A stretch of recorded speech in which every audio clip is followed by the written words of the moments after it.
नदीचं मूळ आणि साधूचं कूळ कधी शोधू नये, पण नदीचं मूळ आणि साधूचं कूळ नाही, आपण आपल्या इतिहासाचं मूळ शोधत चाललोय. किताबें ऐसी लिखी जाए जिससे सर ने कहा कि हमें अपने संस्कृति पे अपने उस पर गौरव हो, और क्योंकि वो एक तो सत्य पे आधार है, वो आधारित है पूरा. आणि आता आम्ही एकमेकांमध्ये भांडत बसलोय अजून त्याच विषयांवरनं 2025 साली, की जिथे आम्ही पुढे जायला पाहिजे तिथे आम्ही अजूनही आमच्यातल्याच कुठल्या तरी इतिहासातल्या गोष्टी दाखवत भांडत बसलोय. एज एन एक्टर तो कोई मुझसे प्रॉब्लम थी ही नहीं. एज अ डायरेक्टर बल्कि उल्टा फायदा उठाया मैंने इनका. वाहे गुरुदा खालसा वाहे गुरुदी फते. पण काय होते ते, कोण होते, काय केलंय त्यांनी माहिती आहे? शिकवलं जात आहे? परदेशी माणसं होती, इथलीच होती ना, का नाही शिकवलं जात? आक्रमक शिकवले जातात. मोहम्मद गझनी शिकवलं जातं, पण ह्यांनी काय केलं का नाही शिकवलं जात? पण तुझा मुलगा मराठी शाळेत जातो का? बाहेरची लोक येतात हा प्रॉब्लेम नाही आहे, आपली लोक त्यांची भाषा बोलून त्यांच्याशी संवाद साधतात हा प्रॉब्लेम आहे.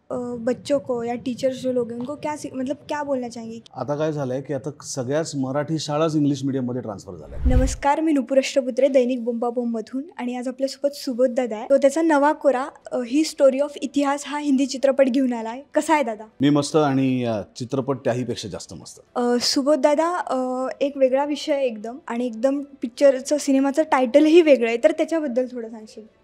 चित्रपटाचं टायटल वेगळं आहे, ऑफकोर्स वेगळं आहे. ते जर एकत्र केलं असतं तुला हिस्ट्री असं दिसेल, पण त्याला असं खेचलंस, तसं मारुतीने छाती फाडल्यानंतर आतमध्ये राम लक्ष्मण सीता दिसले, तसं जर त्याला तू खेचलंस तर ती हीज स्टोरी ऑफ हिस्ट्री असं होतं. कारण ती त्यांनी शोधलेली, त्याला जाणवलेली, त्याला वाटलेली, त्याला भावलेली, त्याला मनात असलेली इतिहासाची गोष्ट आहे, जी तो शोधू पाहतोय आणि लोकांसमोर आणू पाहतोय. एका कुटुंबाची गोष्ट आहे, ज्या कुटुंबात नमित नावाचं कॅरेक्टर मी करतोय. माझी बायको आहे, माझी छोटी मुलगी आहे जी शाळेत जाते, आणि सुखवस्तू कुटुंब आहे. फिजिक्सचा टीचर आहे तो, बायको घर सांभाळते, पुरोगामी विचारांचा आहे, खूप आपल्या इतिहासात, जातीमध्ये, धर्मामध्ये न अडकणार आहे. त्याला असं वाटतं की चांगलं काम करावं, शिकावं, मुलीला शिकवावं आणि पुढच्या गोष्टींकडे बघावं, आपण मागच्या गोष्टींमध्ये अडकून नको पडावं. पण काही घटना अशा घडतात की त्यानिमित्ताने त्याला ते इतिहासात डोकवावं लागतं, आणि being a physics teacher, logically सगळ्या गोष्टींकडे बघणारा, सायंटिफिकली बघणारा, अभ्यास करून बघणारा असा असल्यामुळे तो हळूहळू त्याच्यात घुसत जातो, आणि त्याच्या लक्षात येतो तो विरोधाभास जे माझ्या मुलीला शिकवलं जातं आणि जे ॲक्च्युअलमध्ये आहे याच्यात खूप कॉन्ट्राडिक्शन आहे,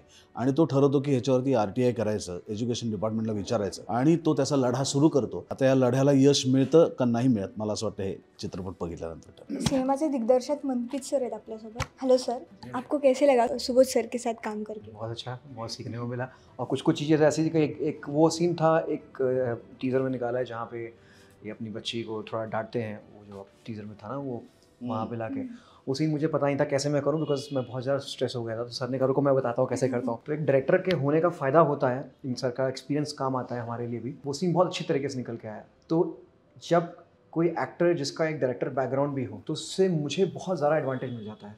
उससे कभी उसके जब मेरे डिस्कशंस भी होते हैं तो मुझे पता है कि एक्टर एक डायरेक्टर माइंड से भी सोच पाएगा. तो मैं जनरली डिस्कशन में बहुत बिलीव करता हूँ. मुझे लगता है डिस्कशन से ही निष्कर्ष निकलता है. तो वहाँ पे जहाँ भी फंसता था तो मैंने सर से और बाकी लोगों से हमेशा डिस्कशन किया, और मुझे एज एन एक्टर तो कोई मुझसे प्रॉब्लम थी ही नहीं. एज अ डायरेक्टर बल्कि उल्टा फ़ायदा उठाया मैंने इनका. सुबोध दादा, अजून एक विचारायचं आहे मला, की तू मगाशी जसं म्हणलास की आपल्याला असं वाटतं की इतिहास जाणून घेऊन काय करायचं, आपल्याला पुढे जायचं तर आपल्याला पुढच्या गोष्टी माहिती पाहिजे किंवा पुढचं ज्ञान पाहिजे. तर तू त्याच्याबद्दल खूप छान सांगितलंस, तर सांगशील का परत एकदा की आपली मुळं घट्ट असतील तरच आपण वर जाऊ शकतो? कुठल्याही ठिकाणी गेलास तर तुझी हिस्ट्री तपासली जाते. तू होमिओपॅथीचं औषध जरी घ्यायला गेलास तरी डॉक्टर तुझ्याशी 2 तास आधी बोलतो, जाणून घेतो अबाउट युअर हिस्ट्री, आणि मग तुला औषध देतो. तू आयुर्वेदिक औषध घ्यायला गेलास, जे लोक नाडी परीक्षा करतात ते तुझी नाडी बघतात, पल्स बघतात, आणि त्या पल्समधनं सुद्धा तुझ्या बॉडीची हिस्ट्री त्यांना कळते, आणि त्याच्यावरनं ते ठरवतात की तुला औषध काय द्यायचं आहे. तू कुठेही गेलास, तू पोलीसमध्ये जायचं ठरवलंस, तू इंटेलिजन्स ब्युरोमध्ये जायचं ठरवलंस, तू परदेशी जायचं ठरवलंस, तरी ते तुझी हिस्ट्री बघतात की ह्याच्या नावावर कुठे पोलीस केस आहे का, ह्याच्यावर कुठे अटक सत्र आहे का, हा कुठे जेलमध्ये जाऊन आलाय का, यांनी कुठला गुन्हा केलाय का, यांनी आपल्या राष्ट्राविरुद्ध कुठे काही भाषण केलंय का, हे तुझी हिस्ट्री चेक करतात आणि मग तुला व्हिसा देतात. हिस्ट्री ही अत्यंत महत्त्वाची, कारण त्या हिस्ट्रीमधनं तुझ्या अस्तित्वाच्या, तुझ्या आयडेंटिटीच्या खुणा आपल्याला सापडत असतात. तू आत्ता ज्या प्रकारे इथे जगतोयस, जो तुझा DNA आहे, जे तुला रामाचं नाव घेतल्यानंतर आपसुक तुझे हात जोडले जातात. का जोडले जातात? कारण तुझ्या DNA मध्ये राम, कृष्ण ही नावं तुझ्या DNA मधनं आलेली आहेत, बरोबर? म्हणून ही नावं घेतल्यानंतर आपसूक तुला वाटतं. तू एखाद्या मंदिरावरनं जात असशील तरी तू आपसूक हात जोडतोस. तुझा पाय जर चुकून कोणाला लागला तर तू सॉरी म्हणतोस त्याला पाया पडून. का म्हणतोस? कारण हे तुझ्या DNA मध्ये आलेलं आहे. मग हे जर तुझ्या DNA मध्ये आलेलं आहे तर हे कुठनं आलेलं आहे? असं म्हणतात की नदीचा उगम आणि साधूचं मूळ, नदीचं मूळ आणि साधूचं कूळ कधी शोधू नये. पण नदीचं मूळ आणि साधूचं कूळ नाही, आपण आपल्या इतिहासाचं मूळ शोधत चाललोय की ते कुठनं उगम पावलंय, ते कुठनं आणि हे कशातनं मिळतं आपल्याला? हे आपल्याला आर्किओलॉजिकल साईट्समधनं मिळतं, हे आपल्याला आर्किटेक्चरमधनं मिळतं, हे आपल्याला स्क्रिप्ट्समधनं मिळतं, हे आपल्याला घडलेल्या घटनांमधनं मिळतं. मग त्याच जर मला माहिती नसतील तर मला काय वाटेल? मी एखाद्या मुलाला जर अंधाऱ्या कोठडीत कोंडून ठेवलं की जो एक अत्यंत श्रीमंत घरातला मुलगा आहे आणि रोज उठून त्याला सांगितलं, जसं ती आपल्याकडे हिसाब नीतीमध्ये गोष्ट होती की एक जण बकरी घेऊन चाललेला आहे विकायला आणि गावातले काही लोक ठरवतात की नाही ह्याचं बकरी याला विकूनच द्यायची नाही आणि ते रोज जाताना त्याला सांगतात, अरे काय मस्त गाढव आहे, अरे काय मस्त गाढव आहे, अरे काय मस्त गाढव आहे, असं त्याला सतत सांगितल्यानंतर त्याला खरंच असं वाटतं की ही बकरी नाही गाढव आहे आणि तो सोडून देतो. आपल्यालाही असंच सांगितलं गेलं आहे. आमच्या अंगाखांद्यावर जी एक धष्टपुष्ट बकरी आहे तिला आम्ही सतत लोकांनी आम्हाला, अरे तुम्ही गाढवच आहात, तुम्ही गुलामच आहात, तुमचा इतिहासच नाही आहे, तुम्ही असेच आहात, तुम्ही तसेच आहात, असंच सांगितलं गेलं आहे. त्यामुळे आम्हाला माहितीच नाही आणि आम्ही सोडून दिली ती बकरी आणि आता आम्ही स्वतःला शोधत बसतो की आम्ही नेमकं कोण आहोत. आणि आता आम्ही एकमेकांमध्ये भांडत बसलोय अजून त्याच विषयांवरनं 2025 साली की जिथे आम्ही पुढे जायला पाहिजे तिथे आम्ही अजूनही आमच्यातल्याच कुठल्या तरी इतिहासातल्या गोष्टी दाखवत भांडत बसलोय. पण या समृद्ध इतिहासाने जे आम्हाला दिलं आहे ते आम्ही माहिती करून घेण्याची इच्छाच दाखवत नाही आहोत. आम्हाला अजूनही असं सांगितलं जातं की भारतातल्या कुठल्याही आधीच्या गोष्टींबद्दल बोलणं म्हणजे बुरसटलेल्या विचारांचं असणं. पण आम्हाला हे नाही सांगितलं जात की ही बुरसटलेल्या विचारांची भूमी नाही आहे, ही ज्ञानाची भूमी आहे, ही त्यागाची भूमी आहे, ही सर्वसमावेशक भूमी आहे, ही कोणाचा द्वेष करणारी भूमी नाही आहे, ही प्रेमाची भूमी आहे. कारण या भूमीत रामकृष्ण आहेत आणि रामकृष्ण हे कुठल्या धर्माचं प्रतीक नाही आहेत. रामकृष्ण हे मानवतेचं प्रतीक आहेत, रामकृष्ण हे प्रेमाचं प्रतीक आहेत, रामकृष्ण हे त्यागाचं प्रतीक आहेत, रामकृष्ण हे परमोच्च धर्माचं प्रतीक आहेत. आणि तो धर्म जर तुम्ही त्याला हिंदू धर्माचं लेबल लावत असाल तर तसं नाही आहे. तो धर्म माणसाच्या जगण्याचा धर्म आहे आणि भारत हा त्या धर्माचं प्रतीक आहे. तर तुम्ही त्याला वेगवेगळ्या जातींची धर्माची लेबलं लावून आजही तुम्ही माणसांना एकमेकांमध्ये फूट पाडून जगायला लावताय. तुम्ही आम्हाला मुघलांचा इतिहास शिकवताय. आमच्या मुलाला बाबर माहिती आहे, हुमायून माहिती आहे, अकबर माहिती आहे, शहाजहान माहिती आहे, त्यांनी उभारलेला ताजमहाल माहिती आहे. पण आमच्या मुलाला विजयनगरचं साम्राज्य माहीत नाही. आमच्या मुलाला अहोम ज्यांनी मुघलांना अनेक वेळा पराभूत केलं त्याच्या शौर्याविषयी माहीत नाही. आमच्या मुलांना देवगिरीच्या यादवांविषयी माहीत नाही. आमच्या मुलाला सम्राट अशोकाविषयी माहीत नाही, चंद्रगुप्त मौर्यांविषयी माहीत नाही, राणा प्रतापांविषयी माहीत नाही, गुरु गोविंद सिंगबद्दल माहीत नाही. काय माहिती आहे आपल्याला त्यांच्याबद्दल? पंजाबमध्ये आपण अमृतसरला जातो, गोल्डन टेम्पलला जातो, बस तेवढंच माहिती आहे. वाहे गुरुदा खालसा वाहे गुरुदी फतेह. पण काय होते ते, कोण होते, काय केलं आहे त्यांनी माहिती आहे? शिकवलं जातं आहे? परदेशी माणसं होती, इथलीच होती ना, का नाही शिकवलं जात? आक्रमक शिकवले जातात. मोहम्मद गझनी याला शिकवलं जातं, पण ह्यांनी काय केलं का नाही शिकवलं जात? खूप विचार करणारा लावणारा प्रश्न है आता कि का आपल्याला हे शिकवलं जात नहीं. सर मुझे आपको पूछना है कि ये फिल्म आ गई है, सो अब मतलब बच्चों को या टीचर्स जो लोग हैं उनको मतलब क्या बोलना चाहेंगे कि मतलब बच्चों को जो सिखाना चाहिए अपना भारत का जो हिस्ट्री है सब है, सो इसमें कैसे अब ट्विस्ट करके या मतलब कैसे पहुँचाएंगे अब इसके बारे में? नहीं वो तो अब ये मूवी बनाई ही इसलिए है कि इसका इन्फ्लुएंस सबसे ज़्यादा मैं चाहता हूँ बच्चों तक पहुँचे, मेरा उद्देश्य ही वो है. और टीचर्स डेफिनेटली, क्योंकि शिक्षक के थ्रू अगर सही शिक्षा नहीं पहुँचेगी तो शिष्य भी कैसा बनेगा वो भगवान ही जाने.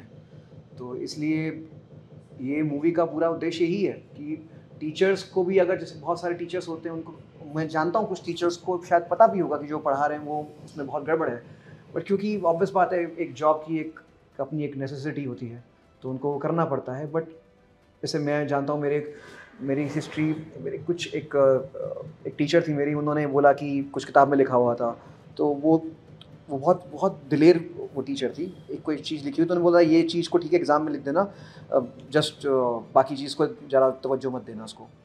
तो अगर ऐसे, और उन टीचर को मैं आज भी याद रख रहा हूँ, मतलब 20 साल बाद मैं आज भी याद रख रहा हूँ. दैट मीन्स टीचर का भी बहुत बड़ा रोल होता है. वो टीचर अब मेरे लिए एक सस्ती बन गई कि हाँ ऐसे टीचर भी हो सकते हैं कि आपको बोल देंगे ठीक है चलो एग्जाम में लिख दो, बट ऐसा नहीं है, इसका सच कुछ और है. बट आइडियल सोल्यूशन ये है कि टीचर को ऐसा ना करना पड़े, ठीक है. तो वो किताबें ऐसी लिखी जाएं जिससे सर ने कहा कि हमें अपने संस्कृति पे, अपने उस पर गौरव हो। और क्योंकि वो एक तो सत्य पे आधार है, वो आधारित है पूरा। और दूसरी बात यह है कि सर जैसे बात भी कर रहे थे, हमें भाषाओं के बारे में बात कर रहे थे, साइंटिफिकली ये प्रूव्ड है कि आदमी अपनी मदर टंग में सबसे ज़्यादा अच्छे तरीके से सीखता है। अगर मैं पंजाबी हूँ और मैं पंजाबी में गुरमुखी में सीखूँगा तो मेरी जो सीखने की जो स्पीड है वो फास्ट होगी। वो अब मुझे अगर इंग्लिश में करना होगा, पहले मुझे कितना ट्रांसलेशन मतलब है। And I am not saying कि भाषा मत सीखे, सारी जितनी भाषा सीखो उतना अच्छा है, बल्कि उतना आपकी पर्सनालिटी डेवलप होगी। अपने कल्चर को नहीं भूलना है, ये मेरा उद्देश्य है बस। दादा, अजून एक मराठीवरून मातृभाषेवरून विषय निघाला आहे तर विचारायचं आहे की बरेच जण म्हणत असतात की आपल्या मातृभाषेत बोला, आपण महाराष्ट्रात राहतो आहे, किंवा बाहेरून येणाऱ्या लोकांना आपण सांगतो की मराठीतच बोला. पण जेवढे लोक सांगतात की तुम्ही मराठीतच बोला, तर त्यांची मुलं ते खरंच मराठी शाळेत टाकत असतात का? म्हणजे ते त्यांच्यापासून सुरुवात करतात का की मी सांगतो लोकांना की हां तू महाराष्ट्रात आलाय, तू मराठीतच बोललं पाहिजे, पण तुझा मुलगा मराठी शाळेत जातो का? जे हा पण विषय तितका महत्त्वाचा आहे ना. आता काय झालं आहे की आता सगळ्याच मराठी शाळाच इंग्लिश मिडियममध्ये ट्रान्सफर झाल्या आहेत. मराठी शाळाच राहिलेली नाही आहे. त्यामुळे आता किमान तू तुझ्या भाषेत विचार तरी कर, तुझ्या भाषेतलं साहित्य वाच, तुझ्या भाषेत तू संवाद कर, तुझ्या भाषेतल्या कलाकृती बघ, तुझ्या भाषेत अभ्यास कर, इतपतच आपण सांगू शकतो. त्यामुळे ह्याच्या पलीकडे आपण काय सांगणार आहोत? आणि तेही जर तुला जमत नसेल तर ते काही दिवसांनी ही जी आत्ता बोलली जाणारी भाषा आहे ती सुद्धा निघून जाईल आणि तू अचानक हिंदीचा आधार घेशील. आणि कशा करता हिंदीचा आधार घ्यायचा? तुम्ही त्या लोकांना सवय लावले, कारण त्यांना गरजच वाटत नाही की तुमच्या राज्यात येऊन मराठी भाषा शिकण्याची, कारण त्यांना माहिती की नाही बोललं तरी काय फरक पडणार आहे, या लोकांना येतच की हिंदी. तुम्ही जेव्हा त्यांच्याशी कंपल्सरी मराठी बोलाल तेव्हा त्यांना कळेल की नाही, या राज्यात जायचं असेल तर आपल्याला मराठी शिकलं पाहिजे, समजलं पाहिजे, बोलता आलं पाहिजे. इतकंही सर्वसमावेशक नको व्हायला की आपण आपली भाषाही सोडून देऊ. तर भटाला दिली ओसरी भट हातपाय पसरी, तसं झालं हिंदीचं. तर हिंदीविषयी राग नाही आहे, पण तुमच्या भाषेला जर ती मारत असेल तर रागच आहे. आणि तुम्ही ती मारत नाही आहे, तुम्ही मारू देताय, कारण तुम्हाला आपल्या भाषेची गरज वाटत नाही आहे. बाहेरची लोक येतात हा प्रॉब्लेम नाही आहे, आपली लोक त्यांची भाषा बोलून त्यांच्याशी संवाद साधतात हा प्रॉब्लेम आहे. उद्या मी जर उत्तर प्रदेशमध्ये गेलो तर मी नाही सांगणार ना की मराठीतच बोललं पाहिजे, की त्यांच्या राज्याची भाषा हिंदी आहे, मला त्याच भाषेत व्यवहार केला पाहिजे.